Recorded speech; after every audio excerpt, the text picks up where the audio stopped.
didn't know like how hard it was going to be. So I think that's why I was brave enough to take the risk, because I didn't know like how hard it would be. This is Junwei Lin. Her menswear design often attracts the most famous pop singers in China. At the age of 15, she left China to live and study abroad in Australia, UK, and US. In 2016, after graduating from London College of Fashion, Junwei moved to New York, where we met. Soon, she told me she decided to start her own brand in Shanghai. 3 years later, we're having a reunion at Central Park. Today, Junwei is going to tell me what she learned from having her own studio and the story behind the brand name.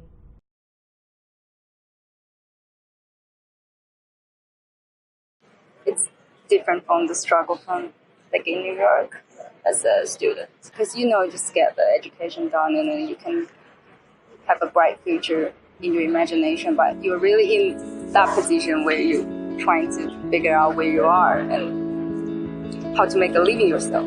It's so difficult. Yeah.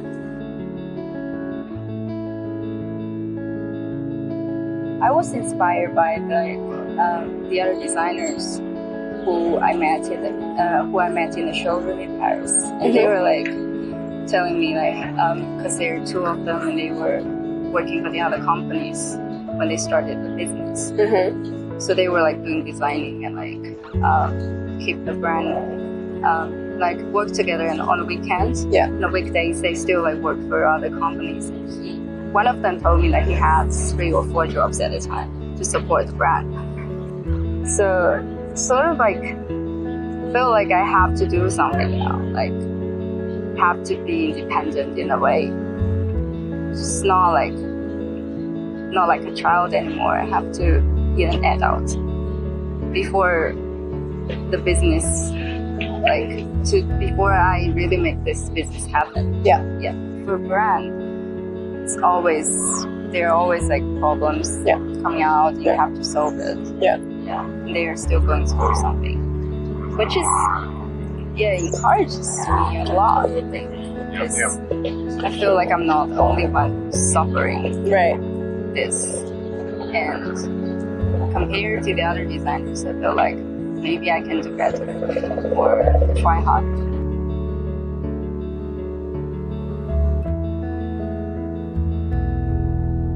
When I put the Belong to Nowhere underneath the brand name, is because I noticed that there's always Paris, Tokyo, London, New York underneath the brand name. I was wondering where I was at the time, because when I presented that collection, that was my graduate collection, and I made the collection in London, and then I moved to New York, and then somebody asked me to present this collection in Shanghai. Very first time for this brand to be on the runway or on a presentation, and I was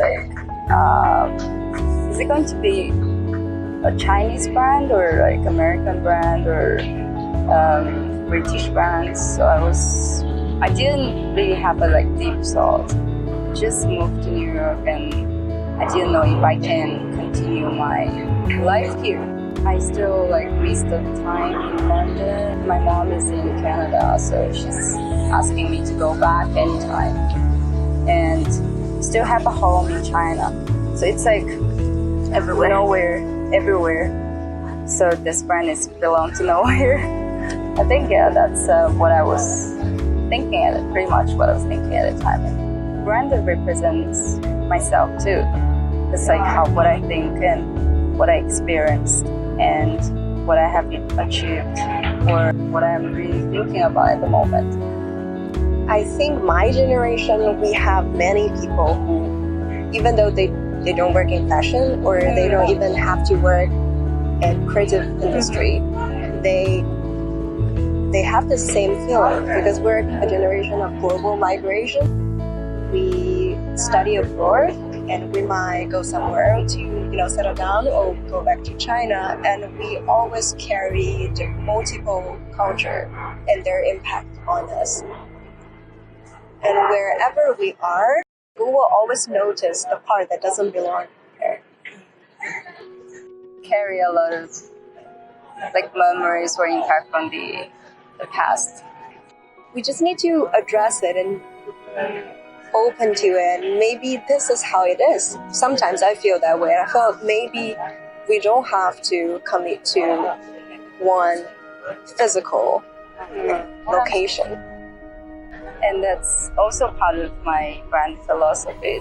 In this brand, I'm trying to say it's a direct romantic brand because I feel like everyone is not, everyone is like imperfect because you lost something in the past, anywhere with anybody, and like, really, really sad about something where you feel like you lost a lot of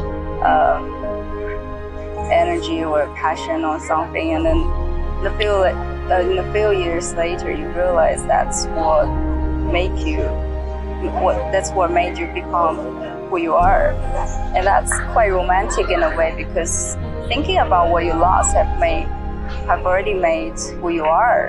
And it's like, like you lost something and you become yourself now. I hope I can bring that into my work when I'm making a collection, because it's like where my passion is and where I can realize myself a bit more. And it's fun because it's about me. If the work can be a way for you to explore yourself a bit more, I think it's a perfect thing in life. Because otherwise you have to spend extra time to really realize who you are and who you're trying to be.